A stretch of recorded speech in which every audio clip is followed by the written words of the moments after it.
Bob and Robert Show. I'm Robert. I'm Bob. And I'm Robert. And we're here for the Bob and Robert Show. Now, when's it coming on? It's on now, Bob!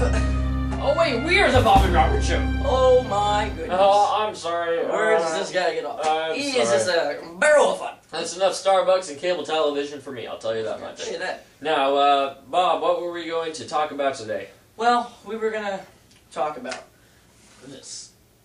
What is it that makes human beings attracted to such meaningless electronics? Well, you see, I mean, it just looks good on the package, right?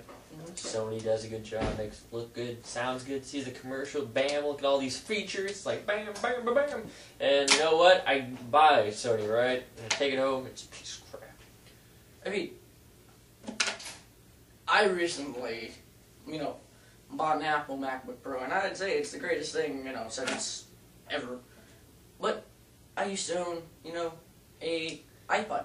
You know what? That iPod failed on me. You know why? Because it fails. And yet, these brands make scheming, marketing campaigns that get you tuned in and suckered into buying these things when they're meaningless. I mean, what's the point of having a universal remote? I'm not sure, Bob, but I believe now it's time to take in our questions. We remember that we had a question in from Sarah from Ohio, and Sarah says, I'm having some relationship issues, Bob and Robert. Could you please help me out? Signed, Sarah. And after getting this, I mean, it just struck me right where it hurts. And I thought this was a great, amazing question. Yes, exactly, Bob. The armpit hurts the most. Silly Bob. Anyways, so I called Sarah, right? I called her up and said, so, what is the problem you seem to be having, Sarah? And she told me all about it. So, Robert here is going to play devil's advocate while I, do these questions. Now, Bob, from Sarah's point of view, through me, I say, now, if I like someone, and they're not so sure that I exist, what can I do to get his attention without displacing public property, putting giant billboards up, exposing myself in public places around the arm and elbow area?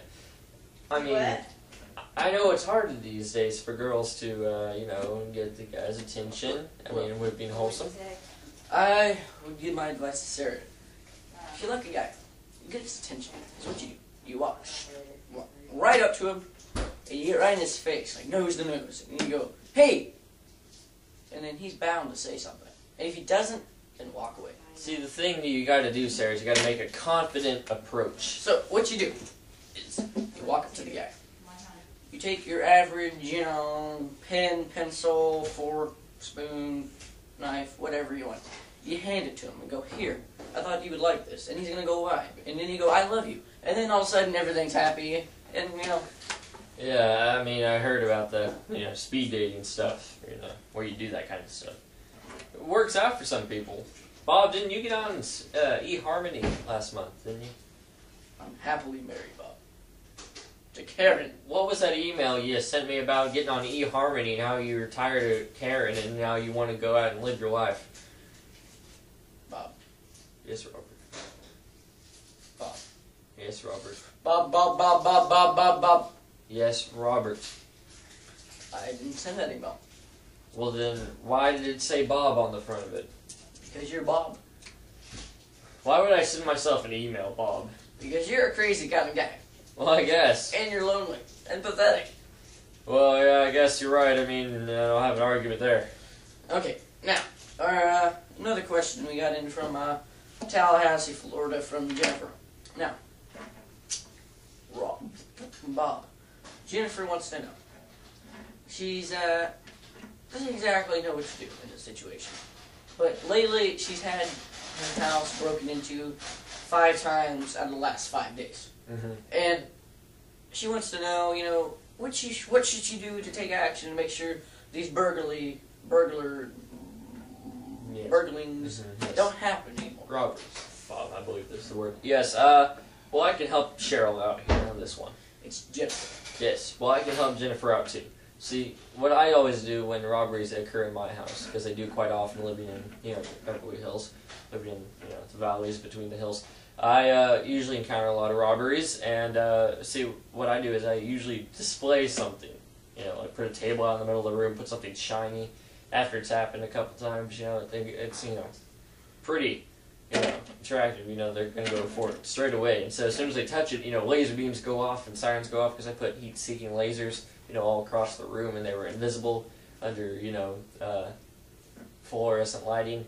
And they usually, the police arrive pretty soon because it's a really, really loud alarm because I accidentally turned the volume up 30 times over the recommended volume, and I had to have some audio surgery after that one, but, I got the guy, and it works. So you remember that, Cheryl.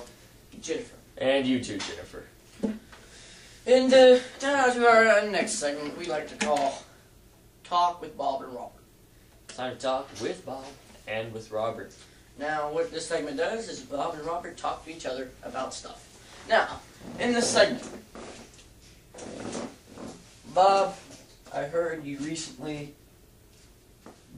went to the racetrack for where the horses run, and you bet on a horse and you lost. It's true. Can you give some insight of how much money you lost and how you feel? Okay, so I went to the horse races last Wednesday, as Bob pointed out, and there was this one horse that I was watching. I had my eye on him. I mean, he was extra small, he looked extra weak and skinny and scrawny and underfed. Thought, this guy's the one. This horse is going to win. And I looked at the rider.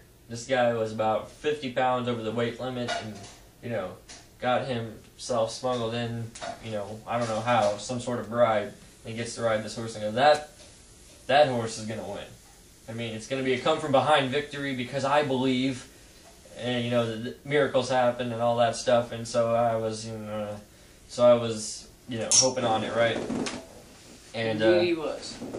And, well, it came dead last. Truth of Bob, poor horse. Dead last? Poor horse. It didn't even make it around the first 10 feet out of the box. That's just pitiful. It collapsed because the guy weighed 350 pounds.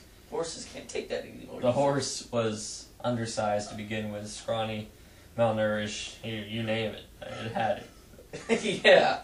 I mean, I should have known. That's a tearjerker, man. But I thought if I believed hard enough, then the horse could win. Maybe it would have. It had been better. Because anything can happen if you put your mind to it. Remember, Bob, it's not true.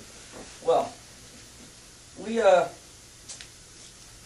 like to, think that, well, Bob,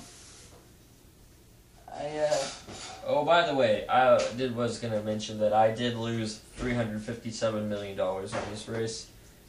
You don't have $357 million. That's a problem. I wrote them a personal check. The IRS is going to be at your doors. Well, in that case, we're going to have to wrap up the show here. I need to take some care of some legal matters. Now, tune in next week when we talk about environmental safekeeping of your greenhouses and kitchenware. And how Bob took out a really big loan. Okay, we'll talk to you next time. Thank you for joining us on the Bob and Robert Show.